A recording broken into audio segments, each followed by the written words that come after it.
unang-una po, gaano po ba kalagana pa mga illegal na pogo sa bansa ngayon?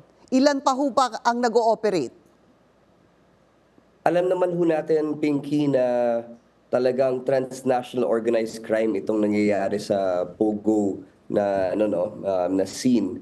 Itong Pogo dito sa Pilipinas na ngayon na binan na po ni Presidente Marcos ay isang kumbaga bahay ng mga illegal na activities. Nakikita ho natin yung mga illegal recruitment, human trafficking at iba pang mga krimen na nasa loob ng mga Pogo Hub.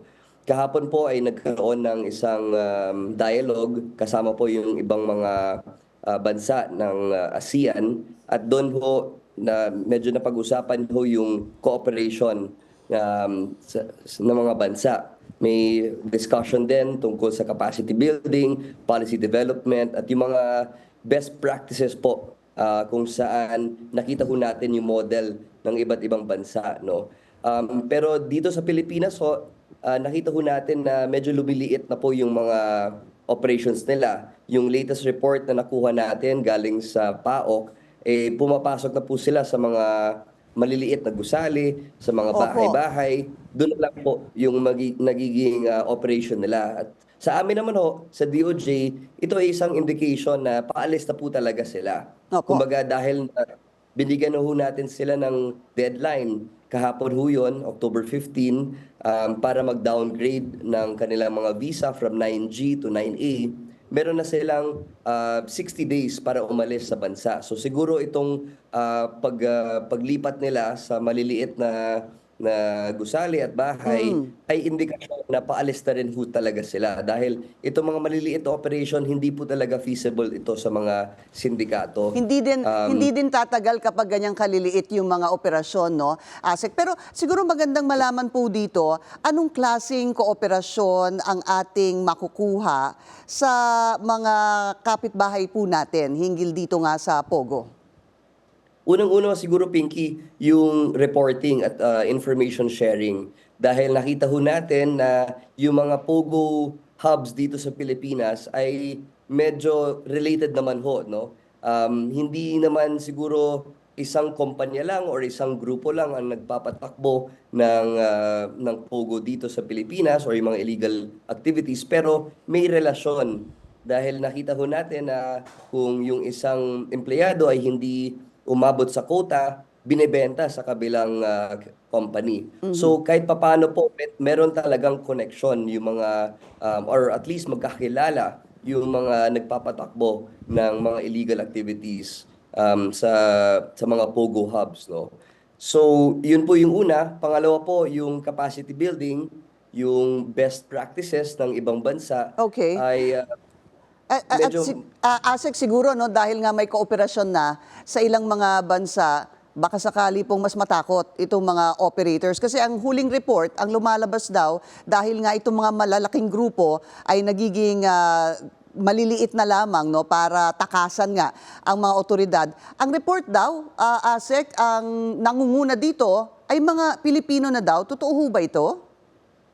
alin po, sorry, medyo naputol ho kayo. Yung mga nangunguna po ng mga Pogo ngayon ay mga Pilipino na daw?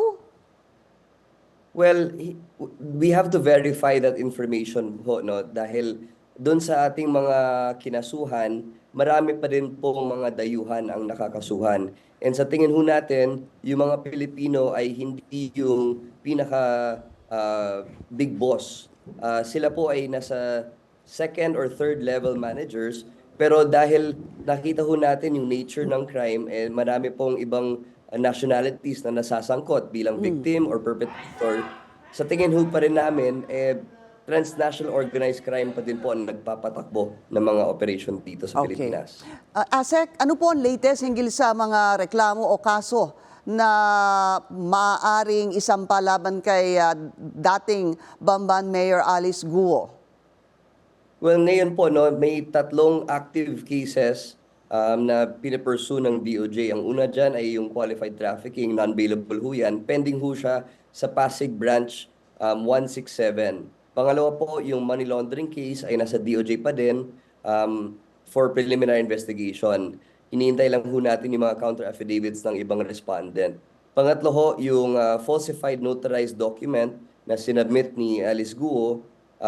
Meron din ho tayong mga falsification by a notary public, use of falsified documents, perjury, and obstruction of justice. Nasa DOJ pa din ho yan under preliminary investigation. Ngayon po, dahil gumawa ho tayo ng isang case build-up, meron din nakitang ebidensya na sumusuporta sa pag-file ng mga kaso ng serious illegal detention, corruption, violation of anti-dummy law, at meron din ho tayong second batch na tinitignan for trafficking at may second batch din ng money laundering cases. So lahat po ito ay Napakarami actively pa rin po. pinipursue ng NBI. Opo. What about kay KOJC leader Pastor Apollo Kibuloy? Yung kay Kibuloy naman ho, 3 din ang pending cases sa korte. Yung una ho ay nasa Pasig, ito po yung qualified trafficking din. At meron ho tayong pre-trial na nakaset for October 17, bukas ho, ng 2 o'clock sa hapon. Meron din tayong sexual abuse at other sexual abuse pending sa QC Branch 106. And ito naman po sa Biyernes, magkaroon ng continuation ng pre-marking of evidence. Okay. Mabilis na lang po. Any update hinggil sa extradition ni dating Congressman Arnie Teves, sir? Well, nakakuha ho tayo ng report galing sa Timor-Leste na magse-set up po sila ng date para sa pagdinig ng mga witnesses ho natin ulit. Ito po yung nanggaling sa, well, this was a result dun sa petition na hinain ng kabilang kampo na reopen yung kaso dahil po sa isang procedural defect. Pero sa amin po, kung dito po yan sa Pilipinas ay hindi po talaga pwedeng mangyari yon dahil meron po tayong tinatawag na doctrine of estoppel. Yung estoppel po, dahil nag-participate na po ang isang or yung mga party sa isang kaso, hindi na po dapat pwedeng Questionin. questionin po yung dinaanan ho nilang proseso. Kaya siguro dahil magkaiba ho tayo ng jurisdiction at magkaiba ho tayo ng proseso, pinagbigyan. Pero nakaset na ho yung retrial or yung pagdinig ng mga witnesses for next week. DOJ spokesperson Asek Nico Clavano, sir. Maraming salamat po sa inyong oras.